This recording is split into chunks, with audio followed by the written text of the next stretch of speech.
اب میں آپ کو ایک حدیث سنانے چلا ہوں جس میں ایک عجیب نقشہ سامنے آتا ہے کہ یہ مہدی جب ظاہر ہوں گے تو کس طور سے ظاہر ہوں گے، ان کے ظہور کی کیفیت کیا ہوگی، کیف یظہر۔ یہ روایت ہے حضرت ام سلمہ سے رضی اللہ تعالی عنہا، حضور کی زوجہ محترمہ ہیں، فرماتی ہیں ام سلمہ عن النبی صلی اللہ علیہ وسلم قال یکون اختلاف عند موت خلیفۃ، موت خلیفۃ، حضور نے فرمایا ایک خلیفہ کی موت پر اختلاف واقع ہو جائے گا، خانہ جنگی ہو جائے گی۔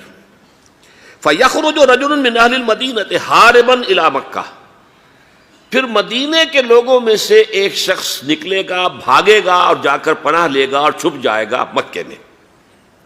فَيَأْتِيهِ نَاسٌ مِّنْ أَهْلِ مَكَّةِ، پھر اس کے پاس آئیں گے اہل مکہ، مکہ کے لوگ، فَيُخْرِجُونَهُ، اور اسے نکالیں گے، جہاں وہ چھپے ہوئے ہوں گے وہاں سے نکالیں گے۔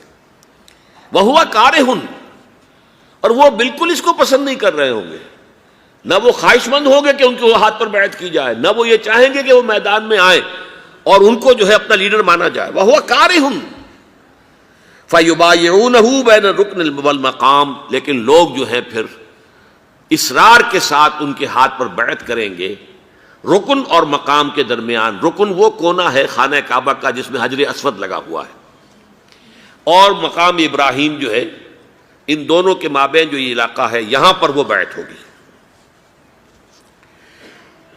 وَيُبْعَثُ إِلَيْهِ بَعْثٌ مِّنَ الشَّامِ، ان کے خلاف ایک لشکر بھیجا جائے گا شام سے۔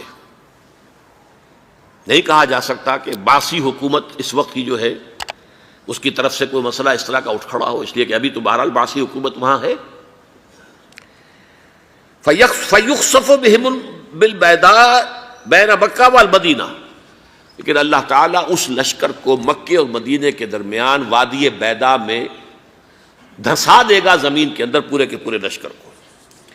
فَإِذَا رَأَى النَّاسُ ذَلِكَ، جب لوگ یہ دیکھیں گے کہ اتنی بڑی نشانی ظاہر ہو گئی، أَتَاهُ أَبْدَالُ الشَّامِ وَعَصَائِبٌ من العراق فَيُبَايِعُونَهُ، اب شام سے سارے کے سارے جو اولیاء اللہ ہیں وہ بھی آئیں گے، اور عراق سے جوق در جوق لوگ آئیں گے اور ان سے بیعت کریں گے۔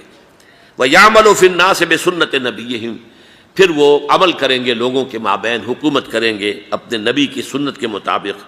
وَيُلْقِي الْإِسْلَامُ بِجَرَانِهِ، اور اسلام اپنی گردن زمین پر ٹکا دے گا۔ وَالْأَرْضِ فِي الْأَرْضِ، زمین میں۔ فَيَلْبَسُ 7 سنین، پھر وہ 7 برس تک حکمران رہیں گے۔ ثم یتوفیٰ، پھر ان کا انتقال ہوگا۔ ویصلی علیہ المسلمون، اور مسلمان ان پر نماز پڑھیں گے۔ یہ جو میں نے آپ کے سامنے نقشہ کھینچا ہے، اس سے اب میں ایک نتیجہ نکالتا ہوں، اسے بھی میرا گمان کہیے، اختلاف بھی کر سکتے ہیں آپ، اگر اس کو وزنی سمجھیں تو قبول بھی کر سکتے ہیں۔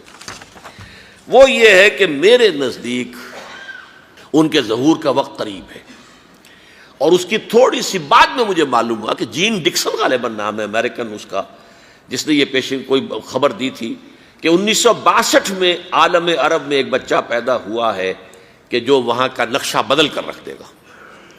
یہ جین ڈکسن کی غالباً پیشن گوئی ہے۔ بہرحال مجھے اس کی پیشن گوئی سے کوئی دلچسپی نہیں ہے، میں تو جو احوال دیکھ رہا ہوں، یعنی اسرائیل کا قائم ہو جانا، اور اس کے بعد اب یروشلم کا مسلمانوں کے ہاتھوں سے نکل جانا، اور اب گویا کہ وہ الملحمۃ العظمیٰ جو ہے تلی کھڑی ہے، کسی بھی وقت جو ہے یہ جو ہے وہ لاوا پھٹ سکتا ہے، آتش فشاں پھٹ سکتا ہے۔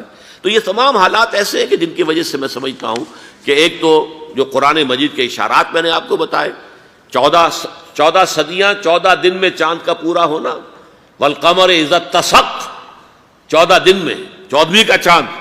اسی طرح اب یہ 14 صدیوں کے بعد یہ صدی جو 15ویں صدی ہے، یہ در حقیقت ظہور امام مہدی کی صدی ہے۔